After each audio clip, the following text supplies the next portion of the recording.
வணக்கம் நண்பர்களே, விதையிலிருந்து செடியாறுதல இன்னைக்கு நாள் 21. இன்னைக்கு காலையில ஒரு 7:30 மணி போல எந்திரிச்சிட்டேன். எந்திரிக்கிறதுல கொஞ்சம் தாமதம் ஆயிடுச்சு. அதனால நமக்குன்னு இருந்த டீயை சூடு பண்ணி குடிச்சிட்டு 8 மணி டிரைவிங் கிளாஸ்க்கு தலை தெறிக்க கிளம்பிட்டேன். போனதுக்கு அப்புறம் தான் தெரிஞ்சு முதல் ரவுண்ட் கிளாஸ் போனவங்களே இன்னும் வரலன்ட்டு. சிறிது நேரம் வெயிட்டிங் அப்புறமா முதல் ரவுண்ட் போனவங்க வந்துட்டாங்க. இன்னைக்கு டிரைவிங் கிளாஸ் நல்லாவே போச்சு. ஸ்டீரிங்கை கண்ட்ரோல் பண்றதை மட்டும் கொஞ்சம் இம்ப்ரூவ் பண்ணணும். டிரைவிங் பயிற்சி முடிச்சிட்டு வந்த கையோட என் 32 பள்ளியும் தேய்ச்சிட்டு ஒரு நல்ல குழியில போட்டாச்சு. இன்னைக்கு எதுவும் நாம சமையல ஈடுபாடு கொடுக்கல.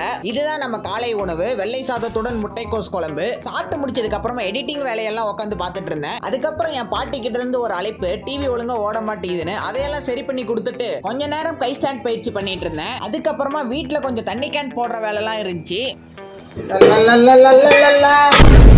தண்ணி கேன்ல போட்டதுக்கு அப்புறமா ஒரு டீயை குடிச்சிட்டு மதிய உணவை மாலை உணவா மாத்திட்டு தயிர் சாதமும் ஊறுகாவும் என் கையை பிரட்டிருச்சு. இன்னைக்கு வீட்டுல இரவு உணவு தோசை. அதுக்கு தேவையான மாவை வாங்கிட்டு வந்துட்டு வீட்டுக்கு வந்த கையோட கை ஸ்டாண்ட் பயிற்சி பண்ணிட்டு உங்க எல்லாத்துக்கும் ஒரு சல்யூட் வச்சுட்டு நாளைக்கு பார்க்கலாம்.